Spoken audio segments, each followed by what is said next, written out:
한 영혼 구원의 열정을 회복하라라는 말씀을 가지고 오늘 함께 은혜를 나누기를 원합니다. 옆에 분에게 좀 인사할까요? 하나님은 당신을 사랑하십니다. 하나님은 한 영혼을 천하보다도 귀하게 여기신다고 이야기하고 계십니다. 오늘 우리가 읽은 이 본문의 말씀은요, 우리가 잘 아는 잃은 양의 비유입니다. 왜 이 비유를 말씀하셨을까? 본문의 이 메시지를 찾기 위해서 먼저 주님께서 이 비유를 말씀하게 된 그 배경을 좀 찾아볼 필요가 있겠죠. 그래서 본문 1절과 2절을 좀 살펴보면 이렇게 말씀이 시작되고 있습니다. 모든 세리와 죄인들이 말씀을 들으러 가까이 나아오니 바리새인과 서기관들이 원망하여 가로되 이 사람이 죄인을 영접하고 음식을 같이 먹는다 하더라 라고 말하고 있습니다. 다시 말해서 여기서 가까이 나아오니 라는 말은 지금 미완료, 지금 시제상 미완료예요. 다시 말하면 세리와 죄인들이 예수께 나아오는 것은요, 지금 이 순간에만 있었던 것이 아니라 이전에도 있었다는 얘기죠. 또 원망하여라는 말이 있는데 이 역시 시제가 미완료입니다. 다시 말하면 바리새인과 지금 서기관들이 지금만 원망한 게 아니라 이전에도 계속해서 이 일들이 반복되었고 반복해서 원망하고 있었다는 이야기입니다. 이런 상황에서 또 지금 예수님께서 죄인들을 가까이 하는 사건이 발생하게 된 거죠. 그래서 여기서는 한마디 더 나아가서 이렇게 얘기하고 있어요. 예수님께서 뭘 하냐면 죄인들을 영접한다 라고까지 지금 이야기를 해주고 있는 겁니다. 단순히 식사하는 정도가 아니라 초대해서 주인으로 의도적으로 적극적으로 세리와 죄인들을 초대해서 지금 맞이하고 있는 것을 얘기하는 거예요. 그러니까 지금 바리새인과 서기관들이 볼 때는 굉장히 심각하게 이 사건을 지금 보고 있는 거죠. 그래서 문제를 지금 제기하고 있는 겁니다. 우선 예수님께서 왜 그렇게 하셨을까? 설명할 지금 필요를 느끼셨을 겁니다. 그리고 바리새인과 서기관들이 지금 무엇을 잘못 생각하고 있는가? 그것을 좀 가르쳐주고 싶었을 거예요. 그래서 이 비유를 지금 말씀하고 있는 겁니다. 그러면 바리새인과 서기관들은 어떤 사람인가요? 성경에는 그들을 이렇게 소개하고 있어요. 누가복음 5장 30절을 보니까 바리새인과 저희 서기관들이 그 제자들을 비방하여 가로되 너희가 어찌하여 세리와 죄인과 함께 먹고 마시느냐라고 지금 기록이 되어 있거든요. 그러니까 7장 39절을 보면 예수를 청한 바리새인이 이것을 보고 마음에 이르되 이 사람이 만일 선지자였더라면 자기를 만지는 이 여자가 누구며 어떠한지 곧 죄인인 줄 알았으리라 하거늘 이렇게 얘기를 하거든요. 한마디로 바리새인과 지금 서기관들이 죄인들이란 어떤 존재로 지금 여기고 있냐면 가까이에서는 안 될 사람. 자, 그림 보시면 가까이에서는 안 될 사람이라는 지금 선입관을 갖고 있는 거죠. 그러니까 저들과 상종하면 안 돼. 왜냐하면 저들과 상종하면 지금 죄인이기 때문에 죄의 유혹에 우리도 빠질 수가 있고 죄에 오염될 수도 있어 라고 그들은 지금 생각하고 있는 거예요. 그래서 이 세리와 죄인들은 어떤 존재냐면 사회에서 존재 가치가 없어져야 할 대상이라고 생각을 한 겁니다. 예수님이 지금 바리새인과 서기관들이 지금 불만과 원망을 하고 있는 이때 그들에게 지금 지적하고 싶은 지점이 바로 이 지점이에요. 뭐냐면 이들의 지금 관점과 시각이 지금 잘못되어 있다는 겁니다. 한마디로 말하면 바리새인과 서기관들이 사람을 보는 눈이 지금 병들어 있다는 겁니다. 왜냐하면 자신이 죄인인지 모르는 거예요. 그래서 어떡합니까? 타인을 정죄하기 바쁜 거예요. 자신들이 바로 목자의 음성을 듣지 못하는 길을 잃어버린 양이라는 것을 알지 못한 겁니다. 그렇기 때문에 어떡합니까? 지금 잘못된 지적을 지금 하고 있다는 얘기죠. 사람을 사람으로 보지 않고 이웃을 이웃으로 보지 못하는 지금 관계적인 시각 장애를 앓고 있는 그들이라는 거예요. 그래서 예수님은 그 지점을 지금 책망하고 있는 겁니다. 그래서 오늘 말씀 속에서 소위 그들이 이야기하고 있는 죄인이라고 하는 것, 그리고 그 죄인은 누구냐면 지금 잃어버린 양 한 마리이고 그 잃어버린 양 한 마리는 목자가 굉장히 소중히 여기는 존재다라는 것을 그들에게 가르쳐주고 싶었습니다. 하나님은 죄인을 향한 놀랍게도 구원의 열정을 갖고 계시고 우리도 그 목자처럼 어떻게 해요? 구원의 열정을 가지고 한 영혼에 대해서 정말 열정적인 모습으로 다가가야 될 것을 지적해주고 있는 겁니다. 양치는 목자는요, 잃은 양 하나를 구출하기 위해서 지금 99마리의 양을 들녘에 버려둔 위기를 감수합니다. 심지어는 한 마리를 찾기 위해서 지금 스스로 험한 골짜기를 나아갈 뿐만 아니라 골짜기와 벼랑 끝에 내려가는 희생과 죽음의 위험조차도 지금 감당해내고 있음을 소개해주고 있는 게 지금 오늘 본문의 내용입니다. 예수님은 우리의 목자로서 그런 엄청난 희생을 감수하신 분입니다. 온갖 수치와 모욕 그리고 방해를 참으면서 죄인된 나를 구출하기 위해서 십자가에서 피 흘려 죽으셨음을 지금 우리에게 말씀해 주시고 계셔요. 가치적으로 볼 때는 하나예요. 근데 오늘 성경에서 놀랍게도 99대 1의 가치를 지금 이야기를 하고 있어요. 99와 바꿔도 아깝지 않은. 또 성경은 예수님 뭐라고 얘기하냐면 천하보다 귀한 한 영혼이라고 이야기해 주고 있는 겁니다. 놀랍게도 가치적으로 비교하면 굉장히 열악한 나이인데 지극히 무가치한 죄인된 나이인데 하나님의 아들이 나를 위해서 희생되었다라고 지금 소개해 주고 있는 겁니다. 성경에 보면 잃어버린 양 한 마리를 찾아 이 목자가 그리고 그 즐거움이 기존의 99마리에 대한 기쁨보다 비교할 수 없을 정도로의 훨씬 큰 기쁨으로 표현되고 있습니다. 굉장히 감동적이지 않습니까? 나 하나를 위해서, 죄인된 나 하나를 위해서 하나님이 그토록 사랑하신 독생자 예수 그리스도를 내어주시고 또 나 하나가 생명으로 살아남으로 인해서 그토록 하늘나라에서 큰 잔치가 벌어진다는 사실, 이게 얼마나 큰 은혜이고 큰 역사입니까? 오늘 주님께서는 이 비유로 지금 말씀하고 계신 겁니다. 그러면 왜 이 비유로 말씀하셨을까요? 첫 번째, 우리가 뭘 깨닫기를 원하냐면 하나의 소중함을 깨닫기를 지금 원하시고 계신 겁니다. 본문을 읽으면서 우리는 이런 물음이 생깁니다. 왜 99마리와 한 마리인가? 그냥 한 마리 잃어버린 양이 있다. 그 양을 찾으면 된다라고 얘기하면 되실 것이지 꼭 99마리니까 100마리 중에 한 마리를 잃어버린 양을 왜 이야기를, 그런 비유를 설정하셨을까? 그것은 한 생명을 위해서 지금 99마리의 생명을 들에 둔다는 것은 우리 생각으로는 납득할 수 없지만 하나님은 그만큼 한 영혼을 소중히 여기신다라는 것을 지금 말씀해 주고 있다는 겁니다. 더군다나 나 같은 죄인 한 영혼을 위해서 하나님의 사랑한 독생자 예수 그리스도까지 내어주셨다는, 그만큼 우리가 가치 있고 귀하고 소중하다라는 것을 지금 말씀해 주고 있는 겁니다. 하나님의 나라의 회복과 또 하나님 가족의 한 영혼을 회복하기 위해서 그것이 얼마나 중요한지 강조하기 위함입니다. 영화 라이언 일병 구하기라고 하는 영화가 있습니다. 옛날 분들은 다 보셨을 거예요. 세계 2차 대전 중에 1994년 노르망디 상륙작전이 오마하 해변에서 전개되고 있었습니다. 그중 밀러 대위는요, 부하들과 함께 몇 번의 죽을 고비를 넘기며 상륙 임무를 완수합니다. 같은 시각이에요. 전사자 통보 업무를 진행하던 미국 행정부는요, 네 형제가 모두 참전한 라이언 집안의 3명의 젊은이가 이미 전사했다는 사실을 발견하게 됩니다. 그런데 놀라운 사실은 이 막내까지도 그 현장에, 지금 이 상륙작전의 이 현장에 낙하산으로 침투되었다는 거예요. 비탄에 빠진 라이언 부인을 위해서 마샬 장군은 네 번째 아들인 제임스 라이언을 반드시 찾아오라고 명령을 합니다. 그 특수 명령은 이제 막 상륙한 이 밀러 대위에게 내려졌고, 밀러 대위는 7명의 대원을 데리고 그를 찾아 나섭니다. 8명이 1명을 구하러 간다? 계산이 맞습니까?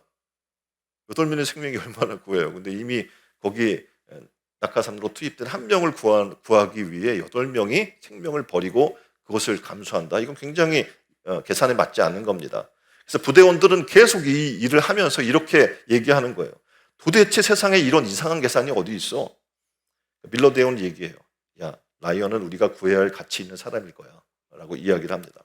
부대원들은 독일군 지역 깊숙이 들어가 전투를 치릅니다. 찾아가는 중에 굉장히 비현실적인 임무를 수행하는 중에 몇 명의 대원이 목숨을 잃습니다. 죽어간 동료를 바라보면서 부대원들은 계속 얘기하는 거예요. 과연 이 1명을 구하기 위해 우리 8명의 목숨을 바치는 게 합당한 일인가? 굉장히 못마땅하다는 거죠. 1명의 목숨이 8명의 목숨과 바꿀 만한 가치가 있는가? 드디어 이 라멜 지역에서 문제의 라이언을 찾아내게 됩니다. 그런데 불행히 마지막 전투에서 라이언 일병만 살아남고 밀러 대위와 소대원 전원이 죽게 됩니다. 밀러 대위는 죽어가면서 라이언 일병에게 이렇게 이야기합니다. 나는 내가 구할 만한 가치가 있는 사람이었기를 바란다. 오직 너 하나를 살리기 위해 목숨을 바친 이들의 용기와 희생으로 너는 살아났다. 그들은 더 이상 바칠 것이 없는데 그러나 너에게는 있다. 너는 그들의 희생에 걸맞는 인생을 살아가라. 그렇습니다. 하나님은 나 같은 죄인이 한 영혼을 구원하기 위해 자신의 생명을 내어 주셨습니다. 그 영혼의 생명, 다시 말해서 그 생명을 살리시려고 외아들을 십자가에 달려 죽게 하셨다면 우리는 이제 어떻게 살아야 할까요? 그 희생에 걸맞는 인생을 살아야 하지 않겠습니까? 나는 단지 나 한 사람의 의미가 아닙니다. 내가 있어야 하나님의 가족이 진정 온전한 가족으로 회복될 수 있고 나 하나를 살린 하나님의 놀라운 목적이 놀랍게도 가치 있는 목적으로 바뀌게 되는 겁니다. 사실상 겨우 한 사람이라고 생각할 수 있어요. 그런데 하나님은 놀랍게도 그 한 영혼을 천하보다 귀하다라고 가치를 매기고 있는 겁니다. 예수 그리스도의 희생은 나 같은 죄인 하나 살리려고 예수님이 손해보고 또 예수님이 낮아지고 모욕을 당하시면서 희생하신 그 희생을 얘기하는 겁니다. 그러니까 여기서 우리가 발견할 수 있는 것은요, 숫자의 문제가 아니라 바로 가치관의 문제인 겁니다. 그러니까 세상의 경제 원리로 본다면 다시 말하면 99대 1이라는 것은 이해가 안 되는 일이고요. 가치가 평가로 얘기한다면 말이 안 되는 거예요. 근데 이것은 사람들이 얘기하는 물질적 가치로의 환산이 아닌 겁니다. 생명의 가치는 물질 가치로 환산되지 않는다는 거예요. 성경에서 그 어느 곳에서도 단 한 번도 주님께서 몇 명을 위해서 십자가에 달리셨다라고 말하지 않습니다. 놀랍게도 그저 나를 위해 자신의 생명을 십자가에 내어주셨다라고 소개하고 있다는 거예요. 이런 찬양이 있습니다. 형제의 모습 속에 보이는 하나님의 형상 아름다워라. 자, 옆에 사람 볼까요? 고백해 주시겠어요? 당신의 모습 속에 보이는 주님의 형상 아름답습니다. 바로 주님께서 나를 위해서 십자가 달려 죽으시고 피 흘리심으로 만들어진 생명이에요. 이제 우리가 놀랍게도 우리를 천하보다 귀히 여기시는 그 주님의 소중한 눈이 우리에게도 있기를 바랍니다. 그리고 한 영혼을 소중히 여기며 나아가는 진정한 이 증인의 달이 되기를 주님의 이름으로 축원드립니다. 두 번째는 하나님의 사랑을 깨달으라는 거예요. 하나님의 사랑을 깨달읍시다. 옆에 분에게. 한 영혼 구원의 열정은요, 하나님의 사랑에서 발견돼요. 하나님이 우리를 얼마나 사랑하시는지. 본문을 보면 이런 양을 찾기 위해 애쓰는 목자의 모습이 등장을 하죠. 그래서 주님께서 이것을 통해서 한 영혼을 소중히 여기시는 하나님의 사랑을 말씀하시고자 하는 겁니다. 4절을 보면 그 중에 하나를 잃으면 이라고 소개를 하죠. 그 중에 하나를 잃으면, 그러니까 100마리 중에 한 마리가 눈에 들어오고 있는 거예요. 저 사진 보면 어떤 분이 손자와 증손자까지 30명이 넘어요. 이제 자식 낳다 보면 그렇게 되잖아요. 손자 오래 살면 손자 증손자가 많아요. 그런데 이분이 고민이 있어요. 뭐냐면 아이들 이름을 제대로 외우지 못한다는 거예요. 30여 명인데 다 그놈이 그런 것 해서 얘네들이 이름이 잘 안 외워지는 거예요. 그래서 명절 때 모이면 그 애가 그 애 같아서 헷갈린다는 거예요. 이해가 되시나요? 이해되죠? 많으니까. 놀랍게도 이 목자는요, 100마리의 양을 한눈에 보고 있는 거예요. 그리고 한 마리가 없어진 것을 금방 알아채고 있습니다. 하나님은 우리 한 영혼을 기억하고 계십니다. 소중히 여기고 계시는 거예요. 우리 한 영혼의 문제를 다 알고 계시고 나보다도 나를 더 잘 알고 계시는 분이라고 소개를 하고 있는 거예요. 그분은 우리를 굉장히 세심하게 불꽃 같은 눈동자로 우리의 삶을 지켜보고 계십니다. 그리고 잃어버리면 어떻게 하시냐면 4절에 이렇게 얘기해요. 찾도록 찾아다니지 아니하겠느냐. 잃어버렸어. 100 중에 하나인데 포기할 수 있는데 절대 그렇지 않고 어떻게 해요? 언제까지? 찾을 때까지 찾아다니지 않겠느냐라고 지금 얘기하고 있는 겁니다. 아이를 잃어버린 엄마는 그 아이를 찾는데 최선을 다하겠죠. 아무리 급한 일, 아무리 바쁜 일이 있어도 다 중단할 거예요. 그리고 찾다가 어려운 일이 생겨도 결코 중단하지 않습니다. 찾다가 자기가 목숨을 잃는 일이 생긴다고 할지라도 물러서지 않을 것입니다. 왜냐하면 그 아이에 대한 사랑 때문이죠. 하나님의 사랑이 이렇습니다. 하나님이 우리를 이렇게 사랑해요. 나 한 영혼을 천하와 바꿀 수 없다고 얘기하며 우리를 사랑해 주신다는 거예요. 그리고 우리에게 문제가 생기면 그 문제를 풀어주시기 위해서 졸지도 주무시지도 아니하시겠다라고 말씀하고 계시는 겁니다. 더 놀라운 사실은요, 5절에 보니까 이렇게 얘기하는 거예요. 그렇게 열심히 찾았어요. 그러면 어떻게 해요? 100 중에 하나잖아요. 근데 뭘 어깨에 메고 그 벗과 이웃을 불러 모으고 말하되 나와 함께 즐기자 하며 잔치를 벌일 정도가 되겠습니까? 백 중에 하나인데. 근데 그렇지 않다는 거예요. 잃은 양을 찾으면 야, 왜 목자의 음성을 안 들었어? 너 이렇게 말을 안 들어 혼낼 수 있을 텐데 그렇지 않고 어깨에 메고 돌아옵니다. 그리고 어떡합니까? 그냥 찾아왔으면 지금 100마리 양, 99마리 양이잖아요. 그럼 채워서 100마리 울타리로 그냥 집어넣으면 그뿐일 텐데 놀랍게도 집으로 데려와요. 왜냐하면 목자는 잃어버린 줄 알았던 양을 되찾았기 때문에 그래요. 이렇게 하나님의 마음을 우리에게 소개해주고 있는 거예요. 하나님의 사랑을 소개해주고 있는 거예요. 그래서 얘기하는 거예요. 하나님을 향해 울부짖는 한 영혼, 허물과 죄 가운데 가슴치며 괴로워하고 있는 그 한 영혼을 하나님은 사랑하십니다. 그리고 그 영혼이 돌아오기를, 탕자가 다시 되돌아오기를 기다리면서 문 앞에 서 있는 아버지의 마음으로 그렇게 우리를 사랑하십니다. 라고 지금 얘기하고 계시는 거예요. 그래서 하나님은 우리에게 얘기하는 거예요. 어떻게요? 우리도 하나님의 마음을 갖기를 원한다는 거예요. 그런 영혼 사랑의 마음을 갖는 증인의 날이 되기를 주님의 이름으로 축원드립니다. 세 번째는 이렇게 얘기하고 있습니다. 죄인 하나의 회개에 주목하라. 우리가 뭐 부흥회를 보게 되면 뭐 어떤 때는 보면 수천 명 모이고 뭐 이런 집회들이 있잖아요. 그러면 한 사람 회개하는 게 뭐 대단한 보이겠습니까?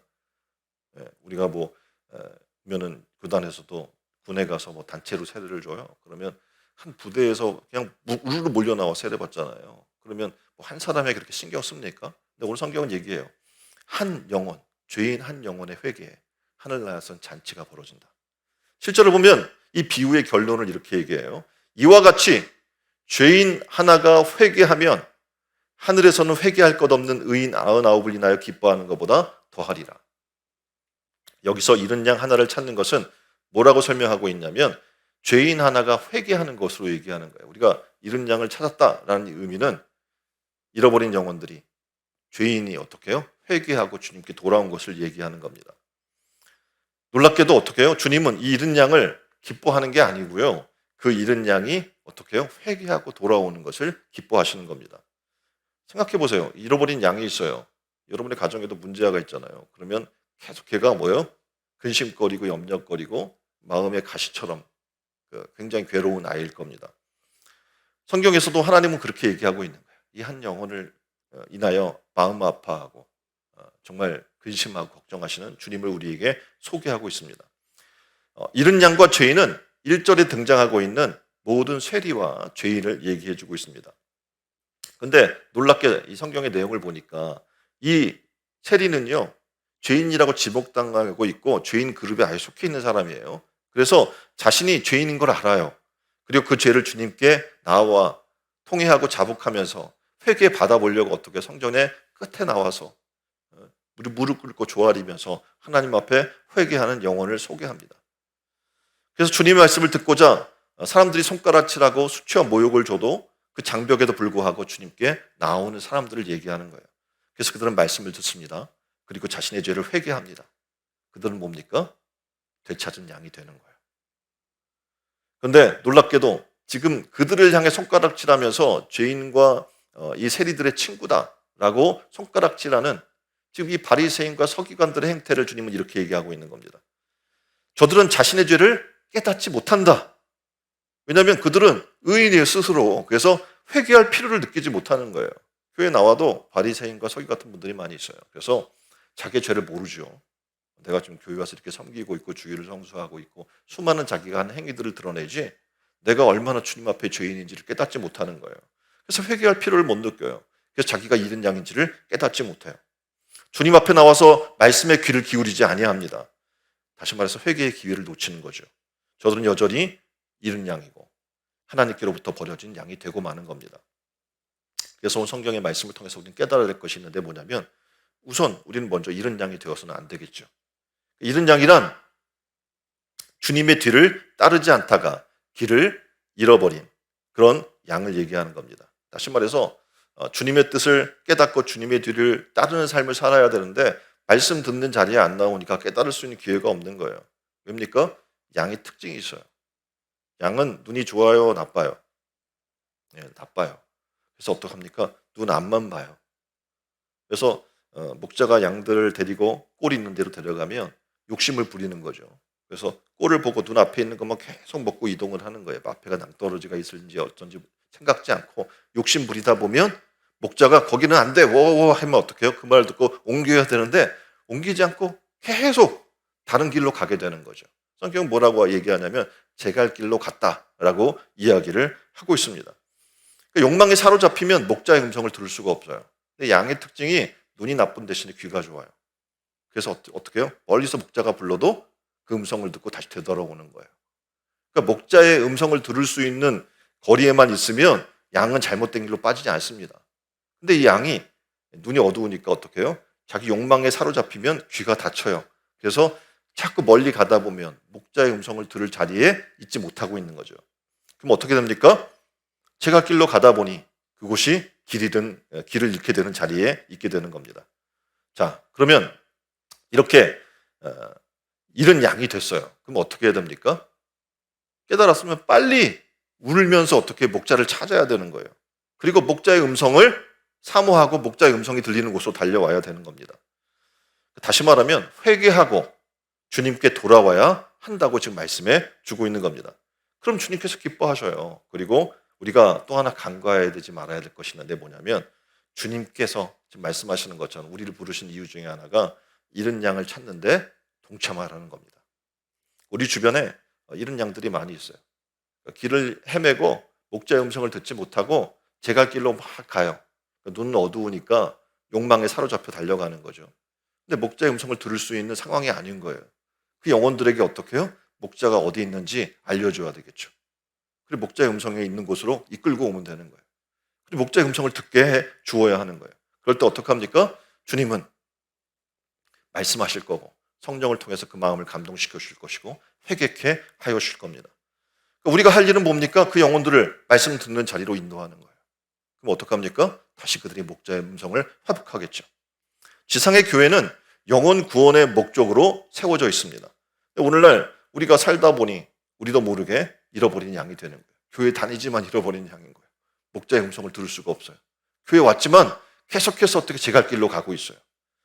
우리가 해야 될 일이 뭐냐면 바로 영혼을 구원하는 일.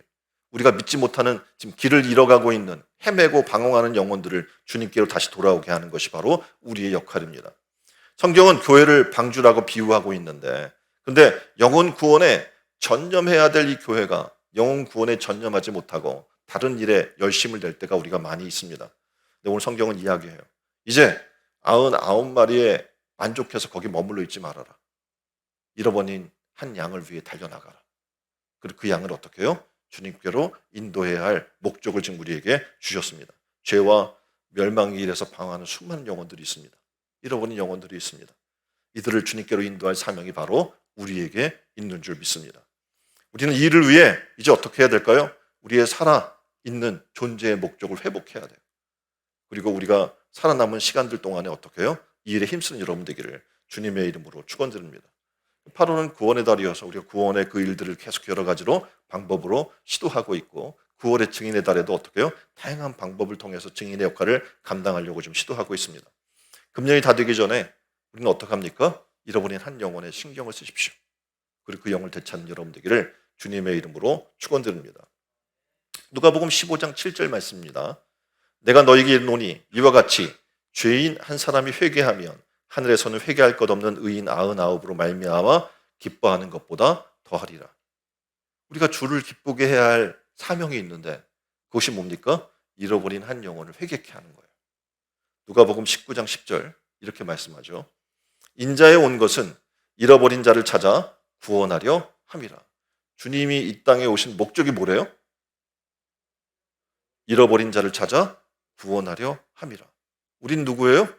그분의 제자예요. 그럼 어떻게 살아야 할까요? 잃어버린 자를 구원하는 그 일에 힘쓰는 삶을 살아야 될 줄 믿습니다. 한 영혼의 구원을 위해 열정이 회복됐으면 좋겠어요. 구원의 열정. 이 열정이 회복돼야 우리의 삶의 이유가 바르게 되는 거예요. 한 마리의 양을 찾아 험악한 광야를 헤매는 목자의 심정이 우리에게도 있기를 소망합니다. 그래서 찾아가서 복음을 전하는 신촌 은혜로운 교회 성도들이 다 되기를 주님의 이름으로 축원드립니다.